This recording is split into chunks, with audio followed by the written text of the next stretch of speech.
हाँ जी students, last time ਆਪਾਂ if statement ਬਾਰੇ ਕੀਤਾ ਸੀ ਜੋ ਕਿ ਇੱਕ ਕੰਟਰੋਲ ਸਟੇਟਮੈਂਟਸ ਹੈ। ਕੰਟਰੋਲ ਸਟੇਟਮੈਂਟਸ ਕਰ ਰਹੇ ਹਾਂ ਆਪਾਂ।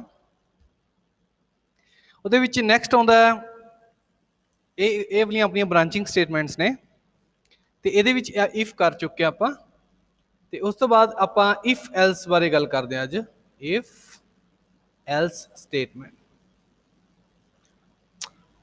ਕੀ ਹੁੰਦੀ ਹੈ? ਇਫ ਐਲਸ ਸਟੇਟਮੈਂਟ ਦੇਖੋ ਕਿਵੇਂ ਕੰਮ ਕਰਦੀ ਹੈ। ਇਫ ਤੇ ਐਲਸ ਦੋ ਕੀਵਰਡਾਂ ਦੇ ਵਿੱਚ ਮਿਲ ਕੇ ਕੰਮ ਕਰਨਗੇ। ਕਿਵੇਂ? ਆਪਾਂ ਲਿਖਾਂਗੇ ਸਭ ਤੋਂ ਪਹਿਲਾਂ ਤਾਂ ਇਹਦਾ ਫਾਰਮੈਟ ਦੇਖੋ ਕਿੱਥੇ ਯੂਜ਼ ਹੋਊਗਾ, ਕਿਵੇਂ ਆਪਾਂ ਦੇਖਦੇ ਹਾਂ ਸਾਰਾ ਕੁਝ। ਪਹਿਲਾਂ ਹੁੰਦਾ ਇਫ, ਫਿਰ ਉਵੇਂ ਜਿਵੇਂ ਇਫ ਦੇ ਵਿੱਚ ਕੰਡੀਸ਼ਨ ਹੁੰਦੀ ਸੀ ਸੇਮ, ਜਿਵੇਂ if A is greater then B, ਇਸ ਤਰ੍ਹਾਂ ਕੁਝ ਵੀ ਲਿਖਦੇ ਸੀ ਆਪਣੀ, ਇਹਨੂੰ ਕੰਡੀਸ਼ਨ ਕਹਿੰਦੇ ਹੁੰਦੇ ਆਪਾਂ। ਜੇ ਸਹੀ ਹੈ ਤਾਂ ਉਹਦੀ ਬਾਡੀ ਵਾਲੀ ਚੀਜ਼ ਚੱਲਦੀ ਹੋਊਗੀ ਇਫ 'ਚ ਜਿਵੇਂ ਹੁੰਦਾ ਸੀਗਾ। ਪਰ ਆਪਾਂ ਇਫ 'ਚ ਇੱਕ ਚੀਜ਼ ਨਹੀਂ ਕੀਤੀ ਕਿ ਜੇ ਮੰਨ ਲਓ ਬਾਡੀ ਦੇ ਵਿੱਚ ਇੱਥੇ ਆਪਾਂ ਮੰਨ ਲਓ ਲਿਖਿਆ ਹੋਇਆ ਪ੍ਰਿੰਟ ਐਫ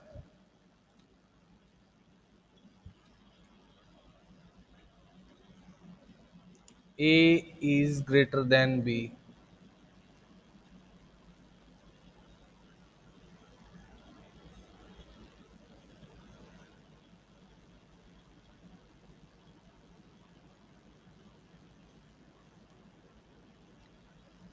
ਠੀਕ ਹੈ।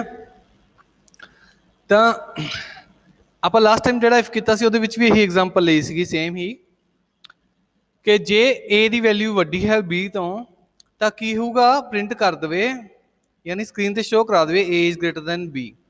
ਪਰ ਜੇ ਨਾ ਹੋਵੇ ਇਸ ਤਰ੍ਹਾਂ, ਯਾਨੀ B ਵੱਡਾ ਹੋਵੇ A ਦੇ, ਫਿਰ B ਬਰਾਬਰ ਵੀ ਹੋ ਸਕਦਾ A ਦੇ, ਪਰ ਆਪਾਂ ਮੰਨ ਕੇ ਚੱਲਦੇ ਹਾਂ A ਤੇ B ਅਲੱਗ-ਅਲੱਗ ਵੈਲਿਊਜ਼ ਨੇ, ਬਰਾਬਰ ਨਹੀਂ ਹੈਗੀਆਂ। ਤਾਂ ਇਸ ਤੋਂ ਇਲਾਵਾ ਕੀ ਹੋ ਸਕਦਾ? ਫਿਰ ਜੇ B ਵੱਡਾ ਹੈ ਤੇ ਤਾਂ ਕੀ ਹੋਊਗਾ? ਤਾਂ ਉਹ ਐਸੀ ਚੀਜ਼ ਕਰਨ ਲਈ ਆਪਾਂ ਨੂੰ, ਯਾਨੀ ਜੇ ਇਹ ਕੰਡੀਸ਼ਨ ਆਪਣੀ ਜਿਹੜੀ ਕੰਡੀਸ਼ਨ ਦਿੱਤੀ ਹੋਈ ਹੈ ਜੇ ਗਲਤ ਹੋਵੇ ਤਾਂ ਆਪਾਂ ਕੀ ਕਰਾਂਗੇ? ਜੇ ਆ ਕੰਡੀਸ਼ਨ ਆਪਣੀ ਰੋਂਗ ਹੋਵੇ ਤਾਂ ਆਪਾਂ ਕੀ ਚੱਲਣਾ ਚਾਹੀਦਾ? ਤਾਂ ਐਲਸ ਸਟੇਟਮੈਂਟ ਚੱਲੇ ਆਪਣੀ। ਐਲਸ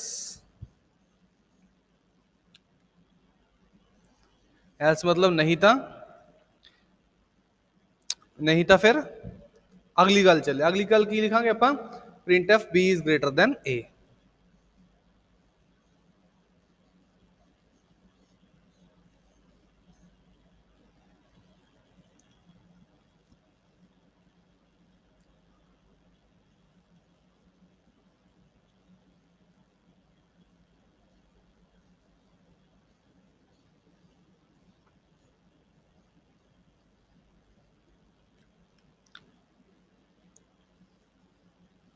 ਠੀਕ ਹੈ। ਤਾਂ ਇਹ ਆਪਣੀ ਹੈਗੀ ਹੈ ਇਫ ਐਲਸ ਸਟੇਟਮੈਂਟ, ਕਿ ਜੇ A B ਤੋਂ ਵੱਡਾ ਹੈ ਤਾਂ ਉੱਪਰ ਵਾਲੀ ਗੱਲ ਚੱਲੂਗੀ, ਆਹ ਵਾਲੀ, ਨਹੀਂ ਤਾਂ ਫਿਰ ਦੂਸਰੀ ਵਾਲੀ। ਯਾਨੀ ਦੂਜੇ 'ਚ ਆਪਾਂ ਫਿਰ ਨੈਚੁਰਲੀ ਜੇ A B ਤੋਂ ਵੱਡਾ ਨਹੀਂ ਹੈਗਾ ਤਾਂ ਕੀ ਲਿਖਣਾ ਚਾਹੀਦਾ? B is greater then A, ਜਾਂ B ਵੱਡਾ ਹੈ ਸਿੰਪਲੀ। ਠੀਕ ਹੈ। ਤਾਂ ਇਸ ਤਰੀਕੇ ਨਾਲ ਆਪਾਂ ਇਫ ਐਲਸ ਯੂਜ਼ ਕਰ ਸਕਦੇ ਹਾਂ ਕਿ ਜੇ ਤਾਂ ਕੰਡੀਸ਼ਨ ਸਹੀ ਹੈ ਤਾਂ ਆਹ ਵਾਲੀ ਚੀਜ਼ ਚੱਲੂਗੀ, ਨਹੀਂ ਤਾਂ ਦੂਜੀ ਚੀਜ਼ ਚੱਲੂਗੀ। ਠੀਕ ਹੈ।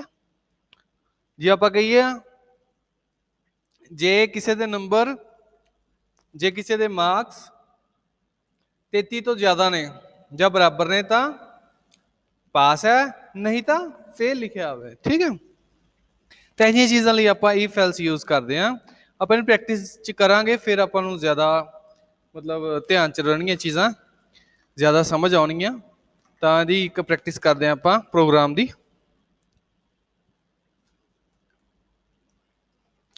ਤਾਂ ਉਹਦੇ ਲਈ ਆਪਾਂ ਨੂੰ ਆਪਣਾ ਕੰਪਾਈਲਰ ਔਨ ਕਰਨਾ ਪਊਗਾ, C ਲੈਂਗੁਏਜ ਵਾਲਾ ਕੰਪਾਈਲਰ। ਠੀਕ ਹੈ। ਤੇ ਆਪਾਂ ਇਹੀ ਚੀਜ਼ ਤੁਸੀਂ ਆਪਣੇ ਮੋਬਾਈਲ ਤੇ ਵੀ ਕਰ ਸਕਦੇ ਹੋ, ਬਟ ਮੈਂ ਇੱਥੇ PC ਤੇ ਕਰ ਰਿਹਾ ਤਾਂ ਹੁਣ ਆਪਾਂ PC ਤੇ ਹੀ ਕੰਮ ਕਰਾਂਗੇ। ਤੁਸੀਂ ਆਪਣੇ ਘਰੇ ਮੋਬਾਈਲ ਤੇ ਵੀ ਇਹਦੀ ਪ੍ਰੈਕਟਿਸ ਕਰ ਸਕਦੇ ਹੋ, ਜਿਹੜਾ ਆਪਣਾ CPP ਡਰਾਇਡ ਕਰਕੇ ਕੰਪਾਈਲਰ ਯੂਜ਼ ਕਰ ਰਹੇ ਹਾਂ ਮੋਬਾਈਲ ਦੇ ਉੱਪਰ। ਚਲੋ, ਸਭ ਤੋਂ ਪਹਿਲਾਂ ਫਾਈਲ ਨਿਊ, ਫਿਰ ਉਹੀ ਆਪਣੀ ਪਹਿਲਾਂ ਲਾਈਨਾਂ ਦੋ ਲਿਖਣੀਆਂ ਨੇ, ਕਿਹੜੀਆਂ? Hash include hash include conio dot H ते hash include stdio dot H फिर लिखांगे ਆਪਾਂ void main ਉਹ ਜਿਹੜਾ ਕੰਪਾਈਲਰ ਤੁਸੀਂ ਉਹ ਚ int main ਲਿਖਦੇ ਹੁੰਦੇ ਹੋ ਠੀਕ ਹੈ ਤੇ ਉਹ ਚ ਰਿਟਰਨ ਇੱਕ ਕੀਵਰਡ ਵੀ ਲਿਖਦੇ ਹੁੰਦੇ ਹੋ ਤੇ ਉਹਦੇ ਵਿੱਚ get ch ਪਾਉਣ ਦੀ ਲੋੜ ਨਹੀਂ ਹੁੰਦੀ ਬਟ ਇੱਥੇ ਆਪਾਂ ਪੀਸੀ ਤੇ ਕਰ ਰਹੇ ਹਾਂ ਤਾਂ get ch ਪਾਉਣਾ ਪਊਗਾ ਆਪਾਂ ਨੂੰ ਤੇ ਇਫ ਵਾਲੀ ਹੀ ਐਗਜ਼ਾਮਪਲ ਜਿਵੇਂ ਲਈ ਸੀ ਦੋ ਇੰਟੀਜਰ ਲੈ ਲੇ a ਤੇ b a, b ਦੋ ਇੰਟੀਜਰ ਲੈ ਲਏ ਆਪਾਂ ਨੇ ਕੌਮਾ ਨੀਚੇ ਵਾਲਾ ਪੈਣਾ ਤੇ a ਨੂੰ ਵੈਲਿਊ ਦੇ ਦੀ ਕੁਛ ਆਪਾਂ ਨੇ a is equal to 10 is equal to यानी ਅਸਾਈਨ ਕਰਤੀ ਵੈਲਿਊ a ਨੂੰ ਕਿੰਨੀ 10 ਉਸ ਤੋਂ ਬਾਅਦ ਨਾਲ ਹੀ b ਨੂੰ ਵੈਲਿਊ ਅਸਾਈਨ ਕਰਤੀ ਆਪਾਂ ਨੇ ਮੰਨ ਲਓ 9 ਠੀਕ ਹੈ ਤਾਂ ਇੱਥੇ if ਕੰਡੀਸ਼ਨ ਲਾਵਾਂਗੇ if a is greater than b ਤਾਂ ਕੀ ਚੱਲੇ a ਵੱਡਾ ਹੈ b ਤੋਂ a ਕੀ ਪ੍ਰਿੰਟ ਕਰਾਵਾਂਗੇ ਸਕਰੀਨ ਤੇ ਕੀ ਸ਼ੋ ਹੋਵੇ printf a is greater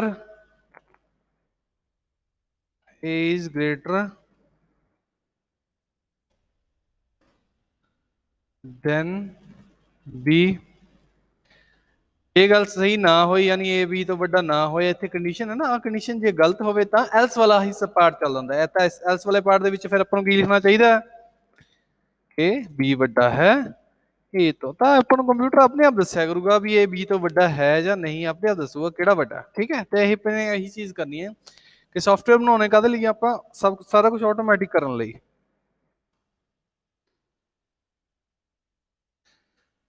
b is greater than a ਤਾਂ ਇਹ ਪ੍ਰੋਗਰਾਮ ਬਣ ਗਿਆ ਜਾਂ ਕਹਿ ਸਕਦੇ ਇਹਨੂੰ ਸੌਫਟਵੇਅਰ ਬਣ ਗਿਆ ਕਿ ਜਿਹੜਾ ਕੀ ਦੱਸੂਗਾ ਆਟੋਮੈਟਿਕਲੀ ਵੈਲਿਊ ਦੱਸੂਗਾ ਕਿ ਕਿਹੜਾ ਵੱਡਾ ਹੈ a ਵੱਡਾ ਹੈ ਜਾਂ b ਵੱਡਾ ਹੈ ਠੀਕ ਹੈ ਤੇ ਇੱਥੇ ਆਪਾਂ ਚਾਹੇ ਤਾਂ ਇੱਥੇ ਸਟੈਟਿਕ ਵੈਲਿਊਜ਼ ਪਾ ਦਿਓ ਯਾਨੀ ਜਿਵੇਂ ਇੱਥੇ ਸਿੱਧਾ ਹੀ 10 ਲਿਖਿਆ ਹੈ ਜਾਂ ਇਹ ਜਾਂ ਯੂਜ਼ਰ ਤੋਂ ਇਨਪੁਟ ਕਰਵਾਓ ਉਹ ਜ਼ਿਆਦਾ ਵਧੀਆ ਹੋਊਗਾ ਤਾਂ ਉਹਦੇ ਲਈ ਆਪਾਂ ਕੀ ਯੂਜ਼ ਕਰਦੇ ਹਾਂ scanf %d ਇਹ ਤੁਹਾਨੂੰ ਪਤਾ ਹੀ ਹੈ ਫਾਰਮੈਟ ਮੈਂ ਬਾਰ-ਬਾਰ ਨਹੀਂ ਦੱਸੂਗਾ ਐਡਰੈਸ ਆਫ a ਪਹਿਲੀ ਵੈਲਿਊ ਕਿਹਦੇ ਚਲੀ ਜਾਊਗੀ a ਦੇ ਵਿੱਚ ਇਸ ਤਰੀਕੇ ਨਾਲ scanf ਕਰਾਵਾਂਗੇ ਦੂਜਾ ਤਾਂ ਉਹ b ਦੇ ਵਿੱਚ ਦੂਜੀ ਵੈਲਿਊ ਚਲੀ ਜਾਊਗੀ scanf %d ਕਮਾ ਪਾ ਕੇ ਐਡਰੈਸ ਆਫ b ਠੀਕ ਹੈ ਤਾਂ ਦੂਸਰੀ ਵੈਲਿਊ b ਚਲੀ ਜਾਊਗੀ ਹੁਣ ਆਪਾਂ ਰਨ ਕਰਕੇ ਦੇਖਦੇ ਹਾਂ ਹੁਣ ਇਹ ਪ੍ਰੋਗਰਾਮ ਤੁਹਾਨੂੰ ਸਮਝ ਆ ਰਿਹਾ ਹੋਣਾ ਇਫ ਵਾਲਾ ਤਾਂ ਕੀਤਾ ਹੀ ਹੋਇਆ ਇੱਥੇ ਤੱਕ ਤਾਂ ਠੀਕ ਹੈ ਕੀ ਹੈ ਦੁਬਾਰਾ ਮੈਂ ਤੁਹਾਨੂੰ ਦੱਸ ਦਿੰਦਾ ਇੱਥੇ ਮਤਲਬ ਇਹ ਹੈ ਵੀ ਇੰਟੀਜਰ a ਤੇ b ਦੋ ਮੈਮਰੀ ਦੇ ਡੱਬੇ ਲੈ ਲਵੇ ਕੰਪਿਊਟਰ ਨੂੰ ਕਹਿ ਰਹੇ ਆ ਆਪਾਂ ਕਮਾਂਡ ਦਿੱਤੀ ਹੈ ਕਿ a ਤੇ b ਦੀਆਂ ਨਾਮ ਦੀਆਂ ਦੋ ਮੈਮਰੀਆਂ ਲੈ ਲਵੇ ਤੇ ਜਿਹਦੇ ਵਿੱਚ ਇੰਟੀਜਰ ਵੈਲਿਊਜ਼ ਪਾਈਆਂ ਜਾ ਸਕਣ ਉਸ ਤੋਂ ਬਾਅਦ scanf ਕੀਤਾ ਕਿ ਯੂਜ਼ਰ ਤੋਂ ਇਨਪੁਟ ਕਰਾਓ ਵੈਲਿਊ ਜਿਹੜੀ ਕਿਹਦੇ ਚ ਚਲੀ ਜਾਵੇ a ਚ ਫਿਰ ਦੂਸਰੀ ਇਨਪੁਟ ਕਰਾਓ ਜਿਹੜੀ ਕਿ b ਚ ਚਲੀ ਜਾਵੇ ਫਿਰ ਉਸ ਤੋਂ ਬਾਅਦ ਚੈੱਕ ਕਰ ਇਫ ਕਿ ਜੇ a ਦੀ ਵੈਲਿਊ b ਤੋਂ ਵੱਡੀ ਹੈ ਤਾਂ ਕੀ ਕਰੇ printf ਸਕਰੀਨ ਤੇ ਸ਼ੋ ਕਰਾ ਦੇ a is greater than b else ਨਹੀਂ ਤਾਂ printf b is greater than a ਯਾਨੀ ਜਦੋਂ ਆ ਗੱਲ ਸਹੀ ਹੋਊਗੀ ਤਾਂ ਇਫ ਵਾਲੀ ਬੋਡੀ ਚੱਲੂਗੀ ਨਹੀਂ ਤਾਂ ਐਲਸ ਵਾਲੀ ਬੋਡੀ ਚੱਲੂਗੀ ਜੇ ਐਲਸ ਨਹੀਂ ਲਿਖਾਂਗੇ ਫਿਰ ਕੁਝ ਵੀ ਨਹੀਂ ਚੱਲੂਗਾ ਇਫ ਵਾਲੀ ਵੀ ਨਹੀਂ ਚੱਲੂਗੀ ਜੇ ਕੰਡੀਸ਼ਨ ਗਲਤ ਹੈ ਪਰ ਜੇ ਕੰਡੀਸ਼ਨ ਗਲਤ ਹੈ ਐਲਸ ਲਿਖਿਆ ਹੋਇਆ ਫਿਰ ਐਲਸ ਵਾਲਾ ਪਾਰਟ ਆ ਵਾਲਾ b is greater than a ਚੱਲੂਗਾ ਠੀਕ ਹੈ ਤਾਂ ਹੁਣ ਰਨ ਕਰਕੇ ਦੇਖਦੇ ਹਾਂ ਇਹਨੂੰ ਆਪਾਂ ਸਕਰੀਨ ਖੜੀ ਕਿਉਂ ਆ ਇਨਪੁਟ ਪੁੱਛ ਰਿਹਾ scanf ਕਰਕੇ ਆਪਾਂ a ਦੀ ਵੈਲਿਊ ਪੁੱਛ ਰਿਹਾ ਅਸਲ ਦੇ ਵਿੱਚ ਉਹ ਤਾਂ ਆਪਾਂ ਪਾਤੀ 10 a the b the value ਪੁੱਛ ਰਿਹਾ ਹੋਣਾ ਉਹ ਆਪਾਂ ਮੰਨ ਲਓ ਪਾਤੀ 30 ਕੀ ਹੋਣਾ ਚਾਹੀਦਾ is greater than b ਦੇਖੀਏ ਆਪਾਂ b is greater than ਆਪੇ ਆਪ ਦੱਸ ਰਿਹਾ ਆਪਾਂ ਦੁਬਾਰਾ ਰਨ ਕਰਕੇ ਦੇਖਦੇ ਹਾਂ ਐਤਕੀ ਆਪਾਂ a ਨੂੰ ਵੱਡਾ ਕਰਕੇ ਦੇਖਦੇ ਹਾਂ ਇਹ ਪਿਛਲੀ ਆਊਟਪੁੱਟ ਦੁਬਾਰਾ ਆ ਰਹੀ ਹੈ ਕਿਉਂਕਿ ਆਪਾਂ ਕਲੀਅਰ ਸਕਰੀਨ ਨਹੀਂ ਲਗਾਇਆ ਹਨਾ ਤਾਂ ਇੱਥੇ ਚਲੋ ਇਹਦਾ ਮਤਲਬ ਹੁਣ ਸਕਰੀਨ ਖੜੀ ਹੈ ਕਿਉਂ ਖੜੀ ਹੈ ਯੂਜ਼ਰ ਤੋਂ ਇਨਪੁਟ ਪੁੱਛ ਰਿਹਾ a ਦੀ ਵੈਲਿਊ ਆਪਾਂ ਨੇ 20 ਪਾਤੀ ਐਤਕੀ b ਦੀ ਵੈਲਿਊ ਆਪਾਂ ਨੇ 10 ਮੰਨ ਲਓ 8 ਪਾਤੀ ਕਿਹੜਾ ਵੱਡਾ a is greater than b ਤਾਂ ਆਪਦੇ ਆਪ ਦੱਸੂ ਕੰਪਿਊਟਰ ਇਹੀ ਕਿ ਆਪਾਂ ਨੇ ਕੰਮ ਮੈਨ ਕਰਾਉਣਾ ਹੁੰਦਾ ਸੌਫਟਵੇਅਰ ਤੋਂ ਕਿ ਕੋਈ ਵੀ ਕੰਮ ਆਟੋਮੈਟਿਕ ਕਰਨ ਲਈ ਸੌਫਟਵੇਅਰ ਦਾ ਆਪਾਂ ਨੇ ਕੰਮ ਹੀ ਇਹ ਲੈਣਾ ਹੁੰਦਾ ਕਿ ਕੋਈ ਆਪਣਾ ਹਰੇਕ ਕੰਮ ਆਟੋਮੈਟਿਕ ਹੋ ਜਾਵੇ। ਤਾਂ ਇੱਥੇ ਕੀ ਆਟੋਮੈਟਿਕ ਕੀਤਾ ਆਪਾਂ ਨੇ ਕਿ ਆਪਾਂ 2 ਨੰਬਰ ਦਿੱਤੇ ਕੰਪਿਊਟਰ ਨੂੰ, ਕੰਪਿਊਟਰ ਆਪਣੇ ਆਪ ਦੱਸ ਰਿਹਾ, ਸੌਫਟਵੇਅਰ ਆਪਣੇ ਆਪ ਦੱਸ ਰਿਹਾ ਕਿ A ਵੱਡਾ ਹੈ B ਤੋਂ ਜਾਂ B ਵੱਡਾ ਹੈ A ਤੋਂ, ਯਾਨੀ ਪਹਿਲੀ ਵੈਲਿਊ ਵੱਡੀ ਹੈ ਕਿ ਦੂਜੀ ਵੈਲਿਊ ਵੱਡੀ ਹੈ। ਠੀਕ ਹੈ, ਇਸੇ ਤਰੀਕੇ ਨਾਲ ਆਪਾਂ ਬਹੁਤ ਸਾਰੇ ਤਰ੍ਹਾਂ ਦੇ ਕੰਮ ਆਟੋਮੈਟਿਕ ਕਰ ਸਕਦੇ ਹਾਂ। ਇਹ ਇੱਕ ਛੋਟੀ ਜੀ ਐਗਜ਼ਾਮਪਲ ਹੈ ਤੇ ਇਹਦੇ ਵਿੱਚ ਆਪਾਂ ਸਿੱਖ ਗਏ ਕਿ ਇਫ ਤੇ ਐਲਸ ਕਿਵੇਂ ਲਾਉਣਾ। ਅੱਛਾ ਚਲੋ ਜੇ ਆਪਾਂ ਇੱਥੇ ਐਲਸ ਕੱਟ ਦਈਏ, ਇਸ ਜਗ੍ਹਾ ਤੇ ਜੇ ਆਪਾਂ ਐਲਸ ਕੱਟ ਦਈਏ, ਮੈਂ ਤੁਹਾਨੂੰ ਦੱਸਿਆ ਸੀ ਵੈਸੇ ਕਮੈਂਟ ਵੀ ਕਰ ਸਕਦਾ, ਚਲੋ ਕੱਟ ਦੋ ਕੋਈ ਗੱਲ ਨਹੀਂ, ਤੇ ਉਹਨੂੰ ਰਨ ਕਰਕੇ ਦੇਖੀਏ ਫਿਰ ਆਪਾਂ ਕੀ ਹੋਊਗਾ। ਚਲੋ ਇਹਨੂੰ ਮੈਂ ਥੋੜਾ ਜਿਹਾ ਸਿੱਧੇ ਲੰਘਾ ਦਿੰਦੇ ਹਾਂ, ਕੁਛ ਨਹੀਂ ਕਰਦੇ। ਇਹਦੇ ਉੱਪਰ ਆਪਾਂ ਪਹਿਲਾਂ ਕਲੀਅਰ ਸਕਰੀਨ ਲਿਖ ਲੈਂਦੇ ਹਾਂ ਤਾਂ ਕਿ ਆਪਣਾ ਪਿਛਲੀ ਆਊਟਪੁੱਟ ਵਾਪਸ ਸ਼ੋ ਨਾ ਹੋਇਆ ਕਰੇ। ਜੇ ਕਲੀਅਰ ਸਕਰੀਨ ਨਹੀਂ ਲਾਉਂਦੇ ਨਾ ਸਕਰੀਨ, ਤਾਂ ਪਿਛਲੀ ਸਕਰੀਨ ਦੀ ਆਊਟਪੁੱਟ ਹੈ ਜਿਹੜੀ ਉਹ ਦਿਖੀ ਜਾਂਦੀ ਹੁੰਦੀ ਆਪਾਂ ਨੂੰ, ਹੁਣ ਨਹੀਂ ਦਿਖੂਗੀ। ਠੀਕ ਹੈ, ਤਾਂ ਹੁਣ A ਦੀ ਵੈਲਿਊ ਪੁੱਛ ਰਿਹਾ, ਆਪਾਂ ਨੇ A the value Bhai 10, B the value ਪੁੱਛ ਰਿਹਾ, B ਦੀ ਵੈਲਿਊ ਪਾਈ B, ਕੀ ਆਊਗਾ B is greater then A ਨਾ, ਬਟ ਉਹ ਤਾਂ ਲਿਖਿਆ ਨਹੀਂ ਹੋਇਆ ਐਲਸ ਦੇ ਵਿੱਚ ਸੀਗਾ, ਕਰਕੇ ਕੁਝ ਵੀ ਆਊਟਪੁੱਟ ਨਹੀਂ ਆ ਰਹੀ, ਗੈਟ ਸੀ ਐਚ ਤੇ ਜਾ ਕੇ ਖੜ ਗਿਆ। ਠੀਕ ਹੈ, ਹੁਣ ਆਪਾਂ ਇਹਨੂੰ ਦੁਬਾਰਾ ਰਨ ਕਰਕੇ ਦੇਖਾਣਾ। A ਦੀ ਵੈਲਿਊ ਆਪਾਂ 10 ਪਾਤੀ, B ਦੀ ਵੈਲਿਊ 5 ਪਾਤੀ, ਕੀ ਆਨਸਰ ਆਊਗਾ A is greater then B। ਕਿਉਂ? ਕਿਉਂਕਿ ਇਫ ਵਾਲੇ ਪਾਰਟ ਦੇ ਵਿੱਚ ਆ ਜਿਹੜਾ ਲਿਖਿਆ ਹੋਇਆ ਆਹ ਪਾਰਟ ਚੱਲ ਰਿਹਾ ਹੈ ਕਦੋਂ, ਜਦੋਂ A ਵੱਡਾ ਹੈ B ਤੋਂ। ਜਦੋਂ A B ਤੋਂ ਵੱਡਾ ਨਹੀਂ ਹੈ, ਕੰਡੀਸ਼ਨ ਗਲਤ ਹੋਗੀ, ਤਾਂ ਐਲਸ ਵਾਲਾ ਪਾਰਟ ਹੈ ਨਹੀਂ, ਇਸ ਕਰਕੇ B is greater then A ਵਾਲਾ ਪਾਰਟ, ਆ ਅਗਲੇ ਐਲਸ ਵਾਲਾ ਪਾਰਟ ਹੈ ਹੀ ਨਹੀਂ ਇਹਦੇ ਵਿੱਚ, ਤਾਂ ਉਹ ਨਹੀਂ ਚੱਲ ਰਿਹਾ, ਤਾਂ ਉਹ ਖਾਲੀ ਆ ਰਿਹਾ ਸੀ ਪਿਛਲੀ ਵਾਰ ਜਦੋਂ B ਵੱਡਾ ਸੀ A ਤੋਂ। B ਕਿੰਨਾ ਸੀ 20, A ਕਿੰਨਾ ਸੀ 10, ਤਾਂ ਉਦੋਂ ਐਲਸ ਵਾਲਾ ਪਾਰਟ ਚੱਲਣਾ ਚਾਹੀਦਾ ਸੀ, ਐਲਸ ਵਾਲਾ ਇੱਥੇ ਲਿਖਿਆ ਨਹੀਂ ਹੋਇਆ, ਤਾਂ ਇਹ ਵੀ ਵੈਲਿਡ ਹੈ, ਬਟ ਇੱਥੇ ਆਪਣਾ ਪੂਰਾ ਕੰਮ ਨਹੀਂ ਹੋ ਰਿਹਾ।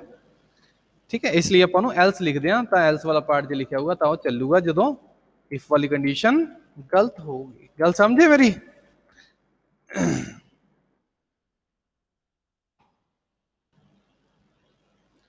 ਤਾਂ ਕੀ ਹੋ ਰਿਹਾ ਆਪਣੇ ਕੋਲੇ, ਜਦੋਂ ਆ ਕੰਡੀਸ਼ਨ ਗਲਤ ਹੋਊਗੀ, ਇਹ ਕੰਡੀਸ਼ਨ ਜਦੋਂ ਗਲਤ ਹੋ ਗਈ ਤਾਂ ਕਿਹੜਾ ਪਾਰਟ ਚੱਲੂਗਾ, ਐਲਸ ਦੀ ਬੋਡੀ ਚੱਲੂਗੀ ਹੀ ਚੱਲੂਗੀ ਫਿਰ। ਠੀਕ ਹੈ, ਯਾਨੀ ਜੇ A ਦੀ ਵੈਲਿਊ, ਅੱਛਾ ਦੱਸੋ ਹੁਣ ਜੇ A ਦੇ ਵਿੱਚ ਆਪਾਂ A ਦੀ ਵੈਲਿਊ ਹੋਵੇ ਮੰਨ ਲਓ A ਨਾਮ ਦੀ ਮੈਮਰੀ ਦੇ ਵਿੱਚ ਵੈਲਿਊ ਪਈ ਹੋਵੇ 10, B ਨਾਮ ਦੀ ਮੈਮਰੀ ਦੇ ਵਿੱਚ 100 ਪਿਆ ਹੋਵੇ, ਹਾਂ, ਤਾਂ ਕੰਪਿਊਟਰ ਚੈੱਕ ਕਰੂਗਾ ਇੱਥੋਂ if A is greater then B। ਆ ਗੱਲ ਸਹੀ ਹੈ?